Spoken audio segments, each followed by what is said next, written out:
Un día a la vez es un espacio para conectar con Dios a través de su palabra. Suscríbete y acompáñame en este maravilloso viaje y permite que la palabra nos transforme de dentro hacia afuera. Bendecido día para todos. Hoy vamos en la reflexión número 93 y el título de la reflexión es La palabra de Dios nunca dejará de cumplirse. Las lecturas las encontramos en el libro del Deuteronomio capítulos 4 y 5, el Salmo 93 y el Evangelio de Lucas capítulo 1, versos del 1 al 38, y ya con esta reflexión quedamos al día de hoy. Entonces, de hoy en adelante será una reflexión diaria que espero poner en las mañanas. Bueno, entonces las lecturas de hoy nos van a mostrar desde el Salmo la grandeza y el dominio de nuestro Padre Celestial en la creación. Y luego vamos por Deuteronomio y vemos que Dios nos recuerda el pacto que hizo con el pueblo de Israel y esas leyes, normas o disposiciones que Él puso para cuidarlos y cuidarnos a nosotros, no como una imposición, sino como una muestra de su amor. Vemos en Lucas que se habla de la anunciación de ese rey prometido que nos iba a liberar totalmente de la esclavitud del pecado que se cumplió en Jesús. Entonces, escuchemos hoy que nos tiene la palabra para nosotros. Salmo 93, grandeza del dominio de Dios en la creación. Es un himno de alabanza que proclama la soberanía absoluta, la majestad y el poder eterno de Dios como Rey del universo. Destaca la estabilidad del trono divino frente al caos del mundo, esas muchas aguas que a veces sentimos que nos quieren ahogar, asegurando que la creación y su palabra son inquebrantables. Dios es el mismo ayer, hoy y siempre, y todo lo que está escrito se cumplirá, ni una sola tilde dejará de cumplirse.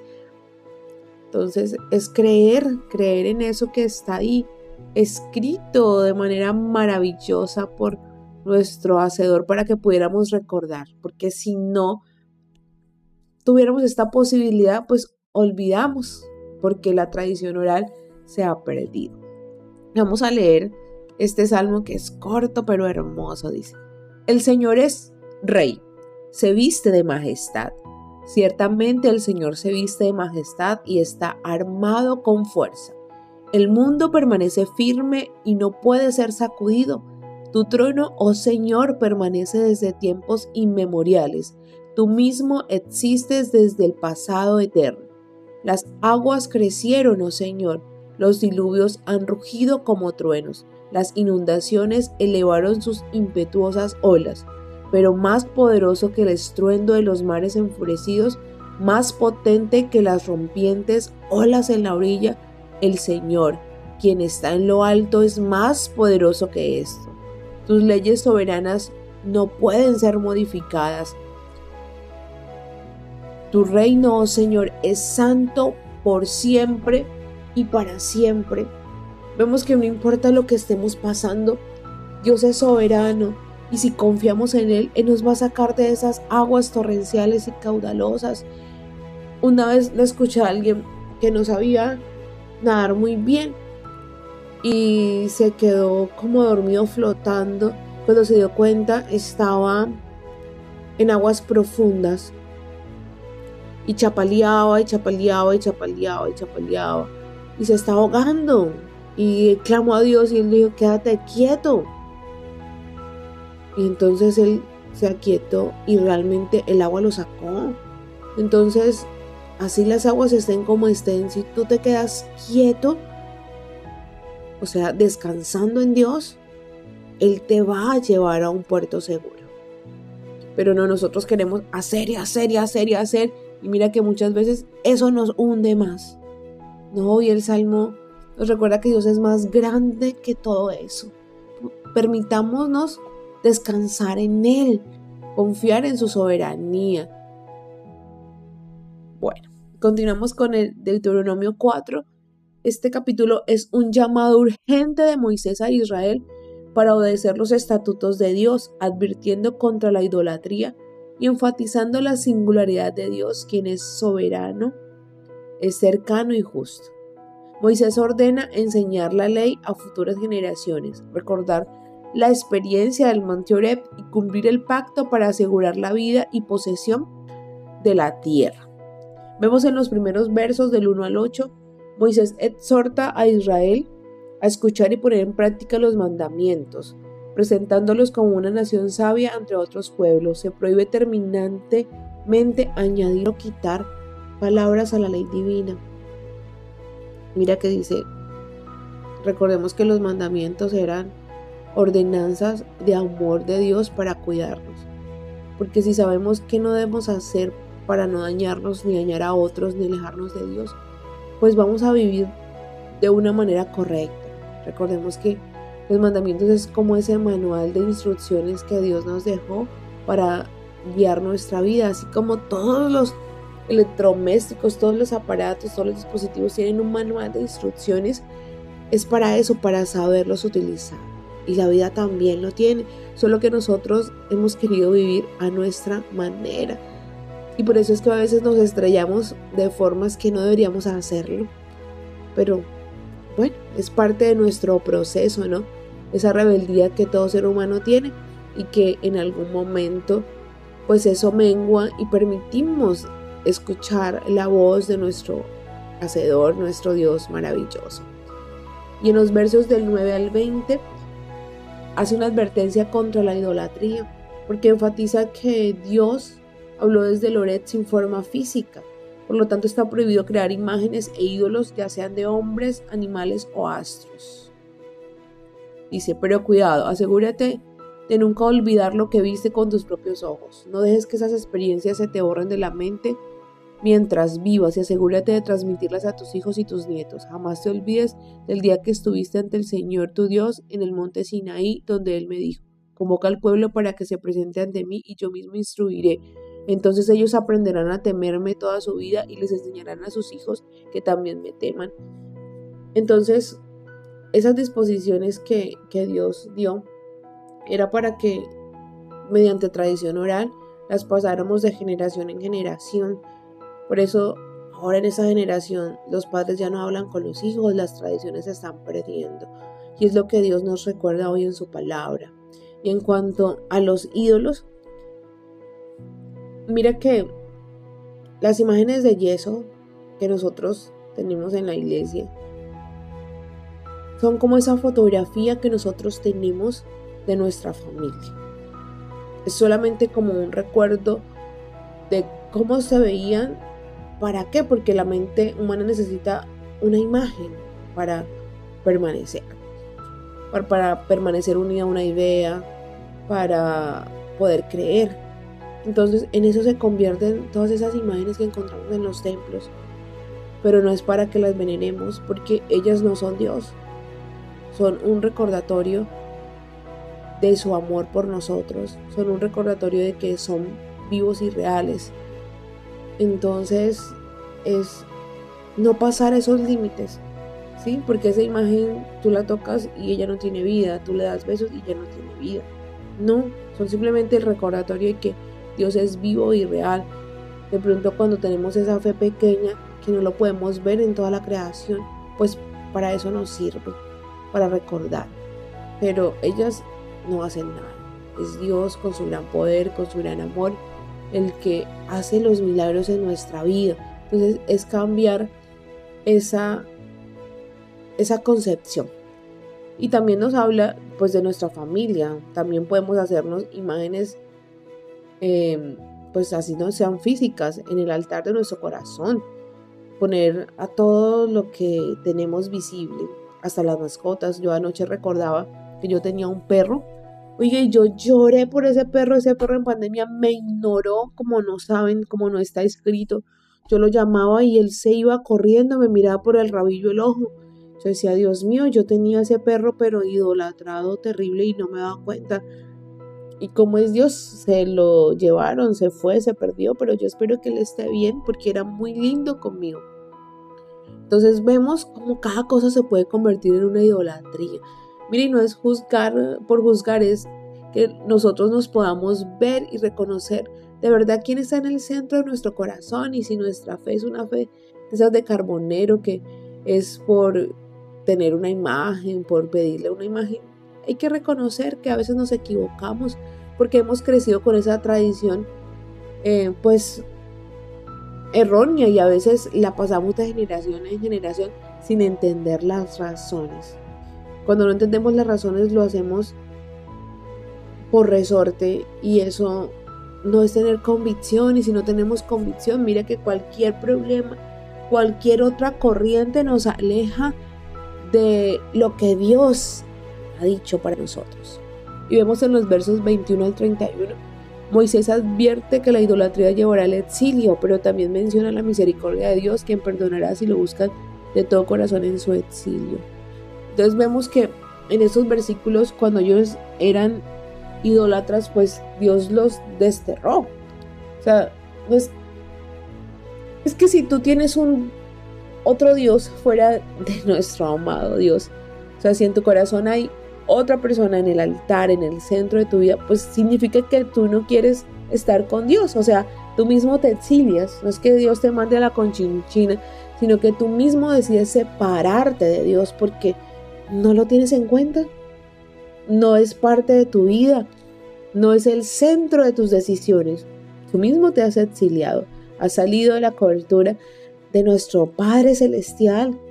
Mira que a veces decimos, es que Dios es esto. No, es nuestra decisión estar en sus atrios, en tenerlo en nuestro corazón, en el centro de nuestra vida o no. No es algo que Él vaya a imponernos, no. Tenemos ese libre albedrío de estar con Él o no estar. Vemos en el verso 25 que dice, en el futuro, cuando tengan hijos y nietos y hayan vivido en esta tierra por mucho tiempo, no se corrompan haciendo ídolos de ninguna clase. Esa práctica es mala a los ojos del Señor su Dios y provocará su enojo. Pues es como que tú eres padre y tu hijo pone otras cosas, empieza a poner sus amigos. Eso a ti no te gusta. Yo escucho a las mamás que dicen, ay, pero yo que lo parí, no sé qué. Entonces pues es lo mismo. Uno siente ese enojo es ese celo por darse cuenta de que lo cambiaron a uno por otra cosa. Y ya. Es así de sencillo. A veces complicamos, pero Dios es sencillo. Mira que en la cotidianidad vemos cómo es nuestra relación con Dios y nos damos cuenta cómo es Dios. Por eso es que cuando tú no tienes una buena relación con tu Padre aquí en la tierra, tu relación con Dios es más complicada. Bueno, y vemos en los versos 29 al 30 que dice, sin embargo, desde allí buscarán nuevamente al Señor su Dios, y si lo buscan de todo corazón y con toda el alma, lo encontrarán.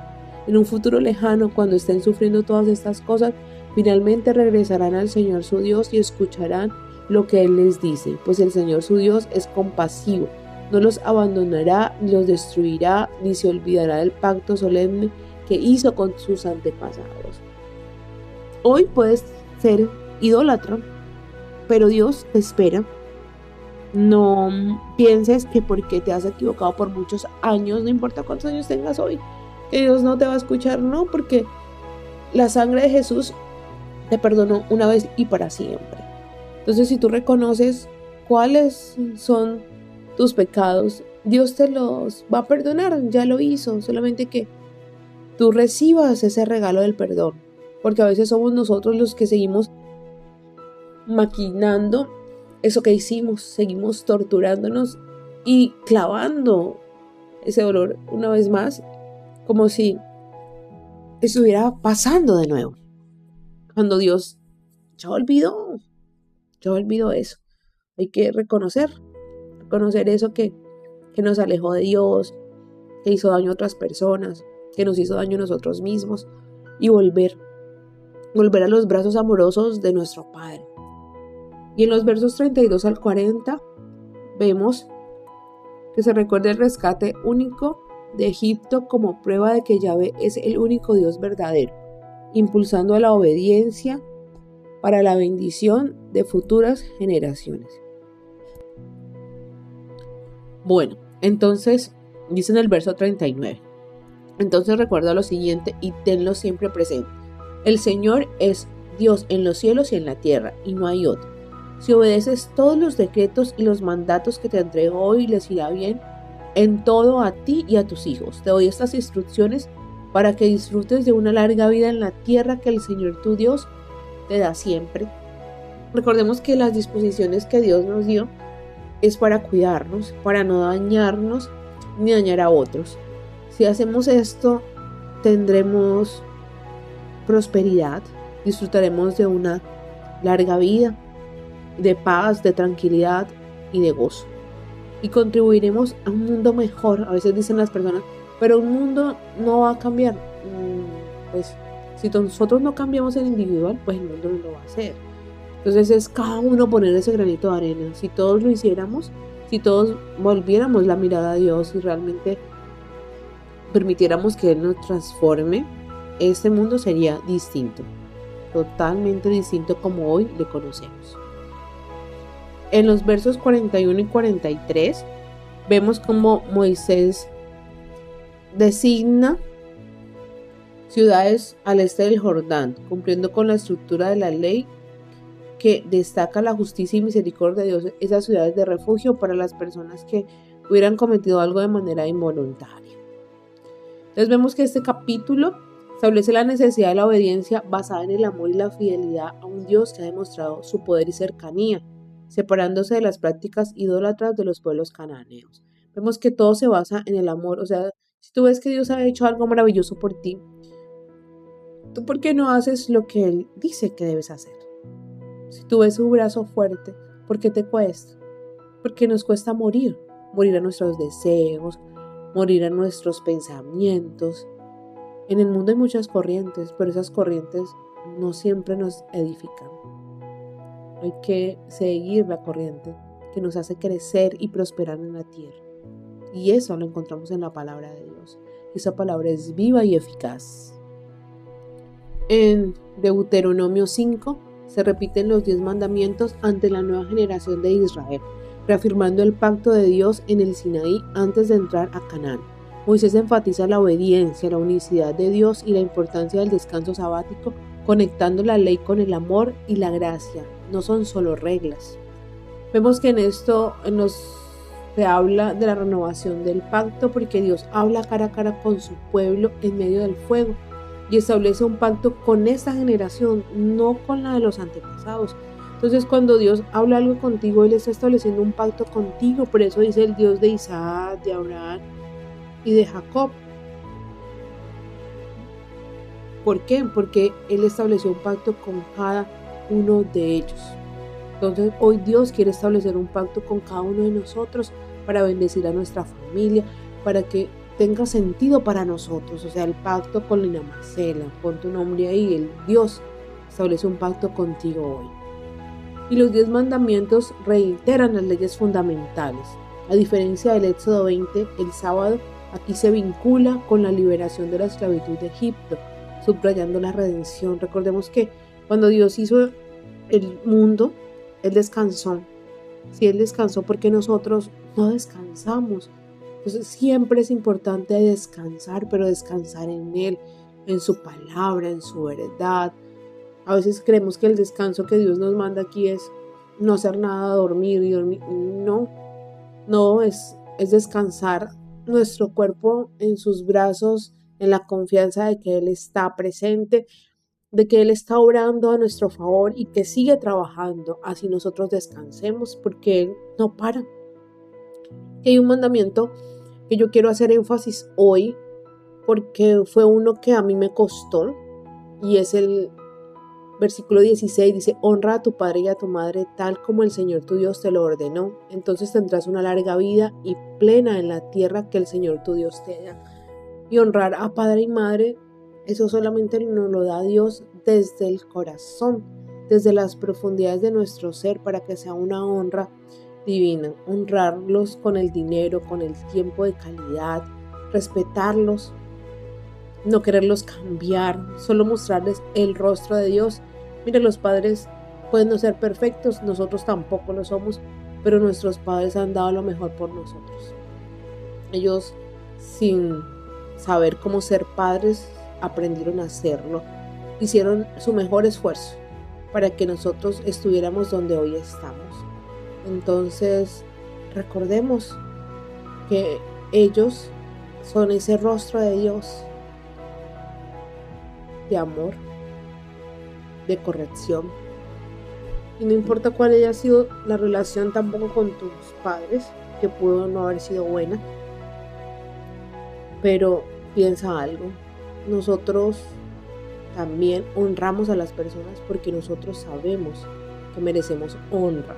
A veces no se trata de lo que la otra persona merezca o no, se trata de que yo sé que merezco y yo doy eso, porque es lo que espero recibir. Así no reciba la misma honra, no importa.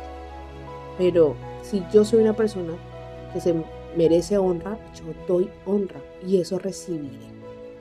Puede que no de todo el mundo, pero eso recibiré. Entonces la invitación hoy es a no olvidar eso, de que padre y madre, este mandamiento dice: tendrás larga vida y te irá bien. Imagínate ese mandamiento. Por eso los que honran a padre y madre les va bien. No importa lo que hagan, Dios los bendice, porque eso muestra que pueden honrar a Dios también. Entonces, esa es la invitación. Si tú no lo haces, pide al Espíritu Santo que te ayude. Uno ha crecido de manera muy grosera y yo era muy grosera con ellos. Y aún sigo aprendiendo porque me quedan, digamos, como hábitos de formas de hablar. Pero eso ha cambiado muchísimo. Yo hoy veo a mis padres como ese regalo maravilloso que Dios me dio. Y es una alegría verlos y ver su amor.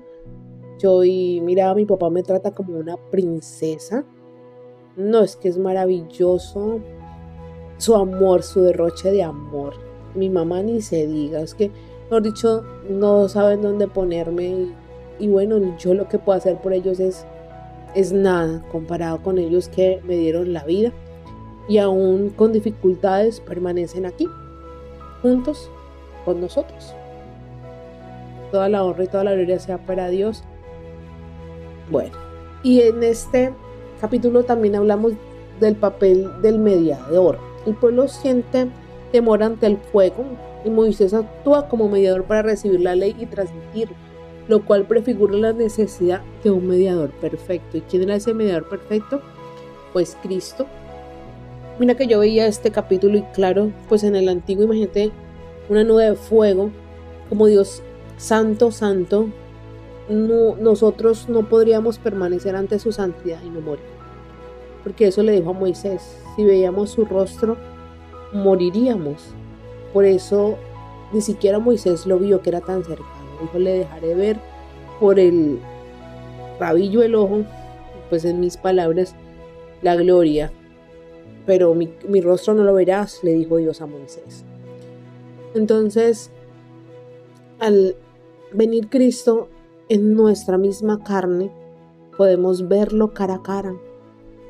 Ese resplandor de Dios ya no nos destruirá, por así decirlo, porque es tanta la fuerza de su santidad que nuestro cuerpo no lo puede resistir, porque nosotros no somos totalmente santos, estamos en ese proceso. Entonces, con Jesús fue posible tener ese Dios totalmente cercano y que no sintiéramos miedo, porque lo podemos ver como vemos el rostro de cualquiera de nosotros. Pero nunca olvidemos que Dios es un Dios de poder, es el mismo Dios del Antiguo Testamento, el mismo que hablaba en el fuego devorador, es el mismo, no ha cambiado, solamente que se hizo cercano a nosotros, pero su poder es igual, el mismo ayer, hoy y siempre. Que una vez escuchaba algo que humanizamos a Jesús, decía, pero no entiendo, claro, porque si creemos que Jesús fue humano totalmente como nosotros, o sea, nuestro cerebro nos va a decir que no tiene el poder del antiguo y no es el mismo, es exactamente el mismo, solo que se hizo pequeño, se despojó de todo eso para que nosotros pudiéramos ganar eso que Él hizo, para que pudiéramos comprender que Él lo logró por el Espíritu Santo que estaba dentro de Él. y ver que es posible para nosotros también. Entonces, no creamos que porque Cristo se hizo hombre, perdió su poder, no es así. Es el mismo poder del antiguo, y lo mismo que tú ves en el antiguo es para el nuevo, solamente que las cosas se transforman, porque Dios es un Dios de cambios y de procesos. Él va transformándonos y Él va guiándonos hacia que podamos entender nosotros y comprender lo que Él espera de cada uno. Bueno, y continuamos estos versos. Este capítulo nos lleva a querer cumplir todo, no desviarnos ni a derecha ni a izquierda para disfrutar de esa tierra prometida, de eso que Dios ha puesto en tu vida. Si tú lo cuidas, si tú haces lo que Él muestra, pues estaremos bien. ¿Y qué es muestra? Pues no hacernos daño a nosotros ni a los demás, y adorarle a Él como nuestro proveedor, como nuestro Padre, como lo que es nuestro centro. Y en Lucas 1 marca el inicio del evangelio más detallado, narrando los anuncios milagrosos de los nacimientos de Juan el Bautista y Jesús. Resalta la fidelidad de Dios, la llegada del Salvador y el papel del Espíritu Santo. Lucas, el autor, destaca la humanidad de los personajes y la intervención divina en la historia. Los primeros versículos, Lucas explica que investigó cuidadosamente los hechos para ofrecer un relato ordenado y excelentísimo a Teófilo, buscando dar certeza a las enseñanzas recibidas. Entonces vemos cómo Lucas es el más detallado de los evangelistas en este aspecto. Y en los versos 5 al 25 es el anuncio de Zacarías. El ángel Gabriel anuncia a Zacarías que su esposa Isabel, siendo de edad avanzada, dará a luz a Juan el Bautista. Zacarías duda y queda mudo, porque Zacarías y Elizabeth ya eran ancianos, pero ellos eran personas justas a los ojos de Dios y eran cuidadosos de obedecer todos los mandamientos y las ordenanzas. Entonces, Dios por eso les dio ese hijo Juan en la vejez, cuando ya no se podía hacer nada. El Espíritu Santo lo hizo posible, y lo mismo sucedió en María. Gabriel anuncia a María que ella será el arca de la alianza, porque Jesús es eso, es la alianza hecha hombre. El Espíritu Santo pondría en ella su poder, y ella quedaría embarazada de Jesús, y Jesús nacería y sería nuestro libertador. Y ella le dijo que se hiciera según su palabra, y el Espíritu le contó lo que pasó con Elizabeth también. Entonces vemos cómo el Espíritu Santo es el que hace todo posible. Es Él el poder de Dios que nos transforma, que nos libera y que nos guía. Gracias a Él hay este plan de salvación y hay ese cumplimiento en nosotros. Bendito y alabado sea la Santísima Trinidad por vernos con ojos de amor. Y en el nombre poderoso del Señor Jesús oramos y le pedimos que nos ayude a confiar y a creer en su palabra, que cada texto de la Biblia se haga carne en nosotros y que podamos vivir con la certeza de que Él siempre nos acompaña y que todas sus disposiciones son para nuestro cuidado y amor. Amén. Dios es bueno en todo tiempo, y en todo tiempo Dios es bueno.